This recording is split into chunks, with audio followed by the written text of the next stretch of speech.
What's up, YouTube? This is Too Raw for TV. So,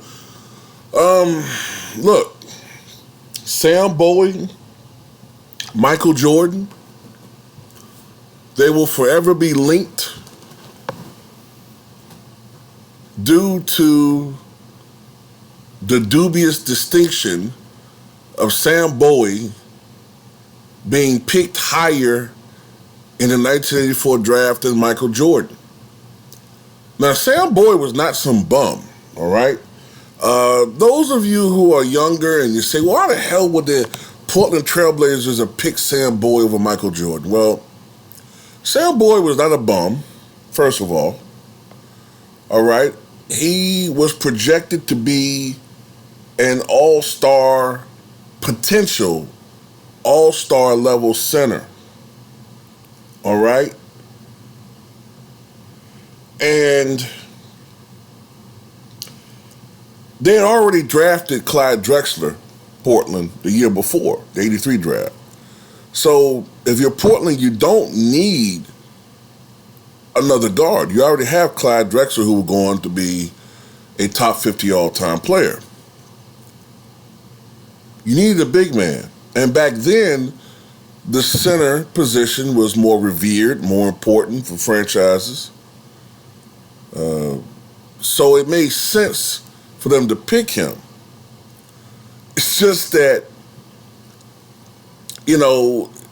over time, with the way Michael Jordan's career panned out, it looks ridiculous. But you also have to remember, when Michael Jordan was drafted, he was expected to be more of a Jerry Stackhouse, Michael Finley type career. A really good player, but not the type of player you could build a franchise around. That was his projection.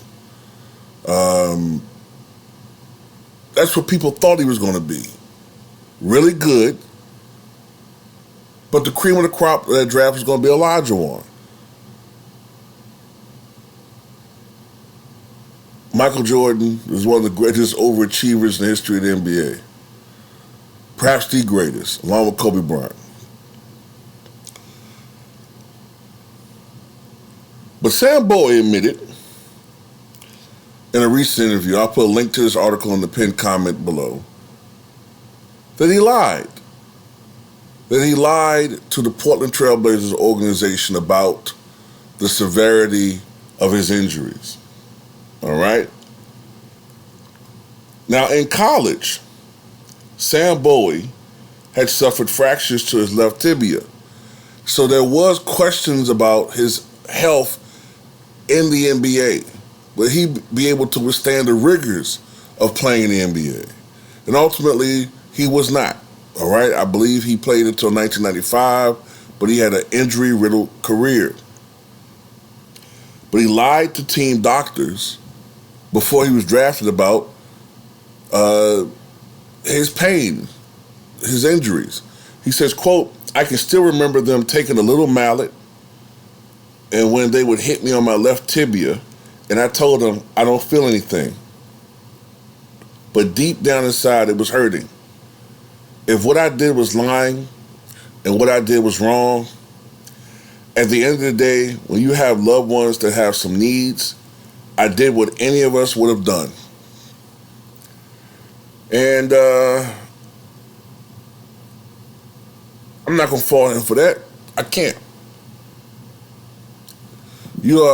If you have a family who is poor or not rich, and you have the opportunity to make millions of dollars, even back then players made millions of dollars, you have to take that opportunity. If that's the best opportunity you have to make a lot of money in a relative short period of time.